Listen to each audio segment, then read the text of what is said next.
জম্মু কাশ্মীর থেকে ৩৭০ ধারা বিলোপের সিদ্ধান্ত সঠিক জানিয়ে দিয়েছে সুপ্রিম কোর্ট। ৩৭০ ধারা প্রয়োগ ছিল সাময়িক ব্যবস্থা, এমনই রায় দেশের শীর্ষ আদালতে। জম্মু কাশ্মীর ভারতের অভিন্ন অঙ্গ, এতে কোনো সন্দেহের অবকাশ নেই। জম্মু কাশ্মীরের সংবিধানের থেকে ভারতের সংবিধান উঁচুতে। জম্মু কাশ্মীরে ভারতের সংবিধানই চলবে জানিয়েছে সুপ্রিম কোর্ট। 2024 30 সেপ্টেম্বরের মধ্যে জম্মু কাশ্মীরে ভোট করানো হোক, নির্বাচন কমিশনকে নির্দেশ দিয়েছে সুপ্রিম কোর্ট। গত 5 সেপ্টেম্বর এই নিয়ে রায়দান স্থগিত রেখেছিল প্রধান বিচারপতি নেতৃত্বাধীন সাংবিধানিক বেঞ্চ। জম্মু কাশ্মীর জুড়ে রায়ের আগেই নিরাপত্তা ব্যবস্থা চূড়ান্ত করা হয়েছে।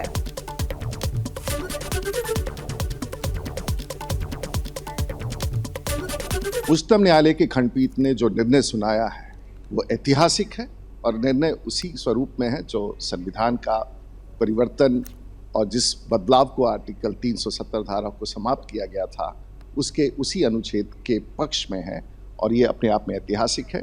सरकार ने निर्णय लिया, सदन ने निर्णय लिया और अब उच्चतम न्यायालय ने अंतिम रूप से उस पर मोहर लगा दी है। मैं समझता हूँ कि भारत के इस लोकतंत्र के इस बड़े इतिहास में एक बड़ा अध्याय का निर्णय है।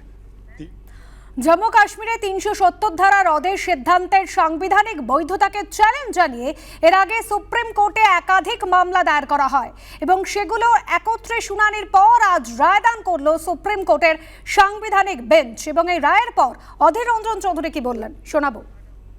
370 जब से ये देश में हमारे संविधान में शामिल हुई थी उसी समय से ये टेम्पोररी के आधार पे हुई, ये टेम्पोररी एडहॉक मेजर। लेकिन उस समय ये 370 दिए गए थे, इसके पीछे जो कारण वो भी बताए गए थे।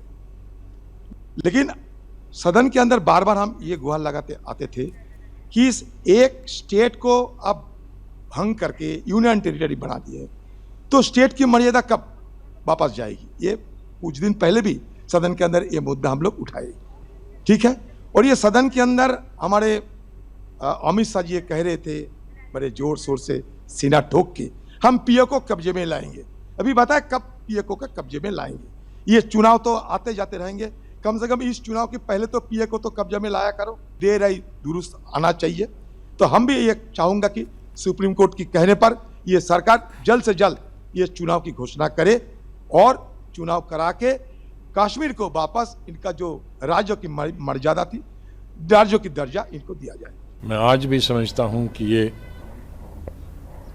हमारे रीजन के लिए एक हिस्टोरिकल चीज़ थी। हमारे जज्बात जम्मू कश्मीर के लोगों से इससे जुड़े थे, चाहे वो 370 हो या 35A हो।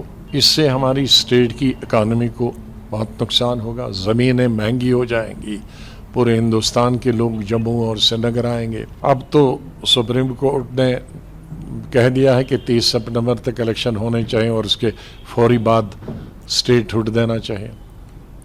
तो अभी उन्होंने गुंजाइश कुछ रखी नहीं। तो अब ये कह सकते हैं कि ये जो फैसला था कोर्ट का, अब अदालत के खिलाफ तो कुछ नहीं कह सकते, लेकिन उससे जम्मू कश्मीर के तमाम अवाम में, हमें, हमारी पार्टी को बहुत मायूसी और अफसोस है।